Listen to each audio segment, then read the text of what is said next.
Hey, I'm BXLog. I live in Brussels, and on this channel I make honest videos about living, traveling, and surviving in Belgium and the Benelux. Usually we talk about everyday life here, cost of living, neighborhoods, the comfort trap.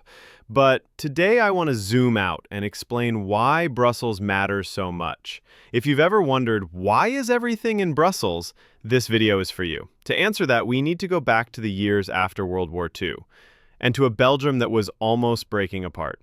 1. The first European capital idea. The story starts in 1952. 6 countries, Belgium, France, West Germany, Luxembourg, Italy, and the Netherlands, created the European Coal and Steel Community. The idea? If their key industries are tightly connected, it becomes almost impossible for them to go to war against each other again. They needed a headquarters, a city for this new European project. On paper, Brussels looked perfect. It sits between France, Germany, and the UK. It was already a political and economic crossroads. But there was one big problem. Belgium itself was a political minefield, and the Belgian government was terrified of putting even more pressure on Brussels. 2. Belgium almost tears itself apart. Just a few years earlier, Belgium had almost split in two. During World War II, King Leopold III was accused of collaborating with Nazi Germany. After the war, he went into exile in Switzerland. In 1950, Belgium held a referendum to decide if he should come back as king. The result? The Dutch-speaking North mostly said yes. The French-speaking South, Wallonia, loudly said no. When Leopold tried to return, huge protests exploded in the South. In industrial cities, some people openly called for a Republic of Wallonia. On the 30th of July, police opened fire on protesters. 4 people were killed. Belgium was one step away from civil war. 3 days later, Leopold announced that he would step aside for his son to avoid more bloodshed.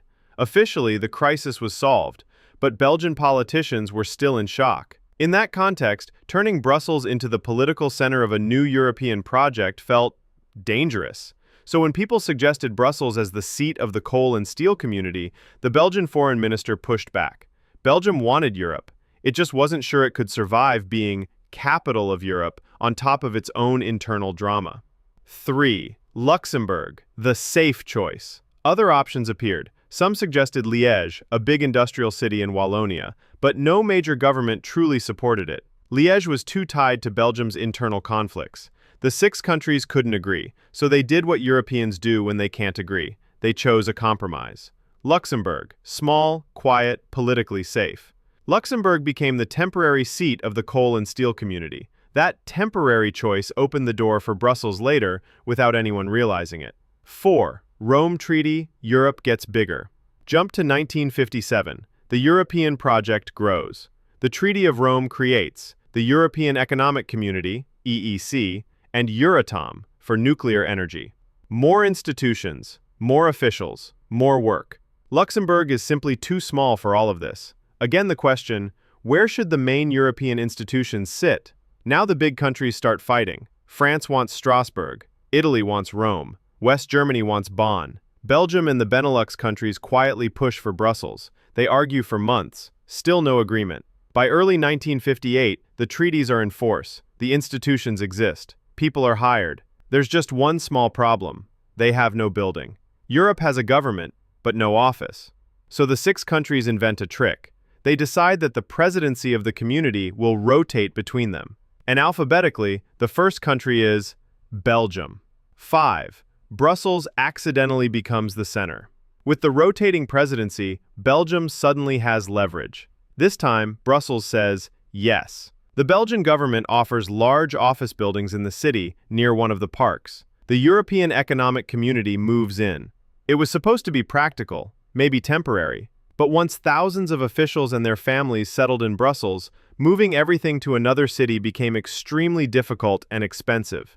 Around these first buildings, a whole new neighborhood began to grow. More offices, international schools, hotels, restaurants, services. Brussels was quietly turning into Europe's working capital, without a single line in any treaty saying so. 6. De Gaulle, Strasbourg, and the split.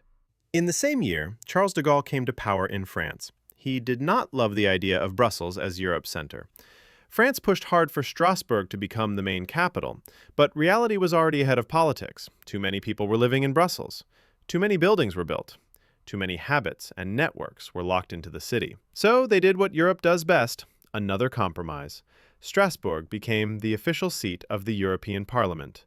Luxembourg kept several important bodies, the Court of Justice, the Investment Bank, the Parliament Secretariat, but the main executive power, the European Commission and the Council, stayed in Brussels.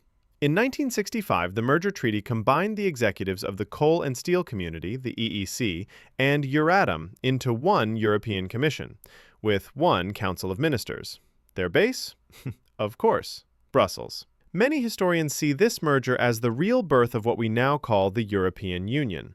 Still, nobody wrote, "Brussels is the capital of Europe." On paper, there is no capital. In reality, the decision had already been made by buildings, people, and habits. 7. Today, European quarter and money. Fast forward to today. Brussels' European quarter is full of glass and steel. The European Commission, the Council, and European Council.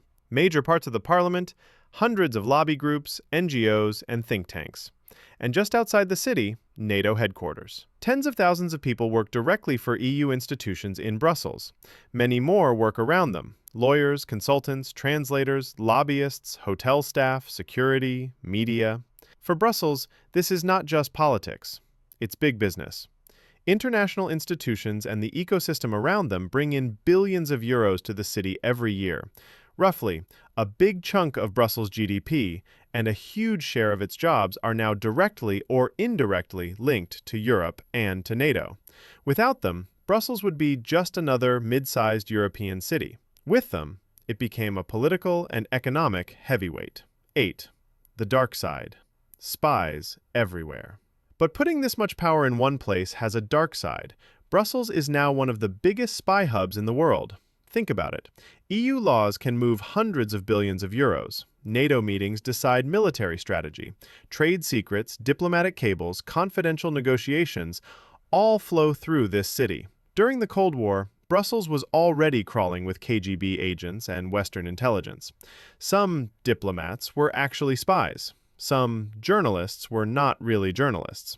When the Soviet Union collapsed, the spies didn't leave. They adapted. Today, many experts believe there are more foreign intelligence officers in Brussels now than during the Cold War.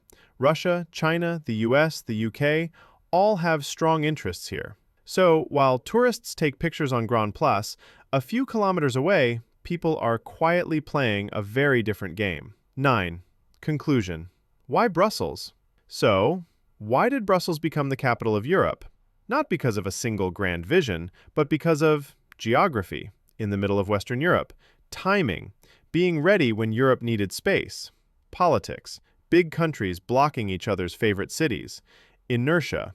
Once thousands of people and institutions moved in, moving them out became almost impossible. No treaty says Brussels is the capital of Europe. But if you look at where laws are written, leaders meet, and deals are made, you don't really need that sentence. Brussels is the unofficial capital of Europe, and it got there almost by accident. Call to action. If you found this interesting and you want to understand not just the institutions, but what it actually feels like to live in this city, watch my video on the real cost of living in Brussels in 2026. I break down a realistic monthly budget for a single person. And if you're thinking about moving here, check out my video on the biggest shocks and mistakes people make when they move to Brussels. For more honest videos about Belgium, Brussels, and the Benelux, subscribe to BXLog, and I'll see you in the next one.